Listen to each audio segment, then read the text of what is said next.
प्यारे बच्चों, सुप्रभात।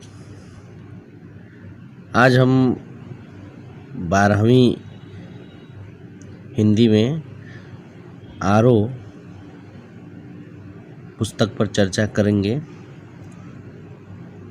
जैसा कि आप सभी जानते हैं कि आपके हिंदी पाठ्यक्रम में आरो और वितान एवं पत्रकारिता चलता है, तो इसी पाठ्यक्रम के संदर्भ में आरो में पहले पद्य खंड है, फिर गद्य खंड है। तो पद्य खंड में आज हम चर्चा करेंगे हरिवंश राय बच्चन जी की। चूँकि यह पाठ 2 भागों में बटा हुआ है और पिछले साल कोविड-19 के प्रभाव से एक हिस्सा इसका सिलेबस से हटा दिया गया था, लेकिन इस वर्ष इसकी कोई सूचना अभी तक प्रसारित नहीं की गई है, इसलिए हम उसको भी पढ़ेंगे।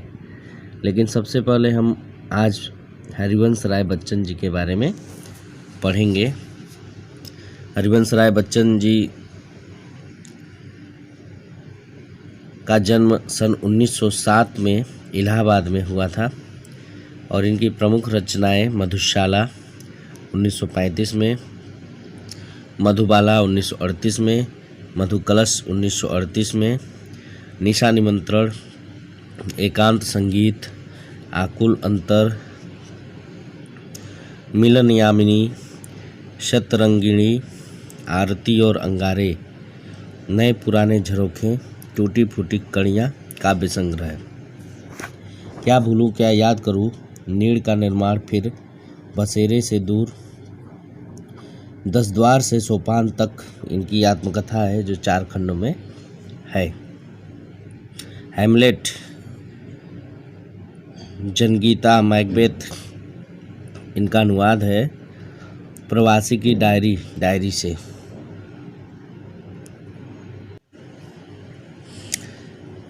इनका पूरा वाङ्मय बच्चन ग्रंथावली के नाम से 10 खंडों में प्रकाशित है।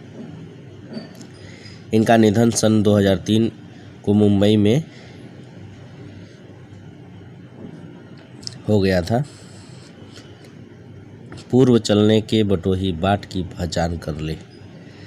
1942 से 1952 तक इलाहाबाद विश्वविद्यालय में प्राध्यापक, आकाशवाणी के साहित्यिक कार्यक्रमों से संबंध, फिर विदेश मंत्रालय में हिंदी विशेषज्ञ रहे।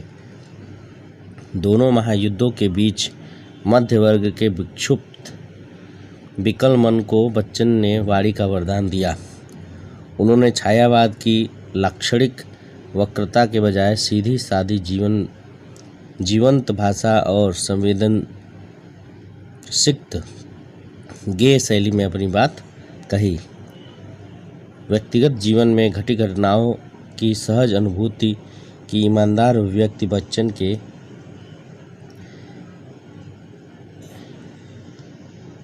यहाँ कविता बनकर प्रकट हुई।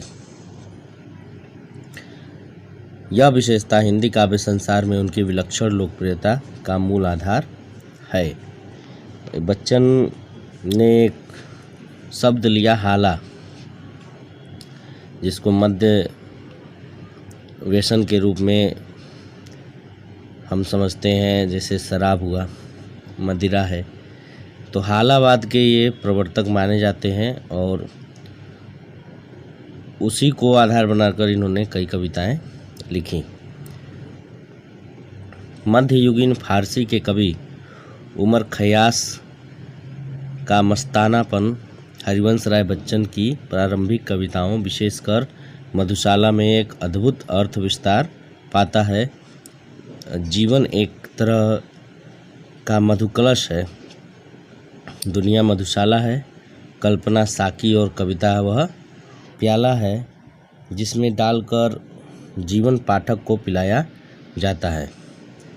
कविता का एक घूंट जीवन का एक घूंट है। पूरी तन्मयता से जीवन का घूंट भरे, कड़वा खट्टा भी सहज भाव से स्वीकार करे तो अंततः एक शुभनामा भी बेख्याली मन पर छाएगी। एक के बहाने सारी दुनिया से इश्क हो जाएगा और तेरा मेरा के समस्त झगड़े काफूर हो जाएंगे, दूर हो जाएंगे। इसे बच्चन का हालावादी दर्शन कहते हैं। यह बात ध्यान देने योग्य है कि उनकी युगबोध संबंधी कविताएं जो बाद में लिखी गईं उनका मूल्यांकन अभी तक कम ही हो पाया है। बच्चन का कवि रूप सबसे विख्यात है, पर उन्होंने कहानी, नाटक, डायरी आदि के साथ बेहतरीन आत्मकथा भी लिखी है जो ईमानदार आत्मस्वीकृति और प्रांजल शैली के कारण निरंतर पठनीय बनी हुई है। यहाँ उनकी कविता आत्मपरिचय तथा गीत संग्रह निशा निमंत्रण का एक गीत दिया जा रहा है। अपने को जानना दुनिया को जानने से ज़्यादा कठिन है। समाज से व्यक्ति का नाता खट्टा मीठा तो होता ही है, जग जीवन से पूरी तरह निरपेक्ष रहना संभव नहीं। दुनिया अपने व्यंग बाण और शासन प्रशासन से चाहे जितना कष्ट दे, पर दुनिया से कटकर मनुष्य रह भी नहीं पाता, क्योंकि उसकी अपनी अस्मिता, अपनी पहचान का उत्स उसका परिवार ही उसकी दुनिया है। अपना परिचय देते हुए वह लगातार दुनिया से अपने द्विधात्मक और द्वंद्वात्मक संबंधों की मर्म ही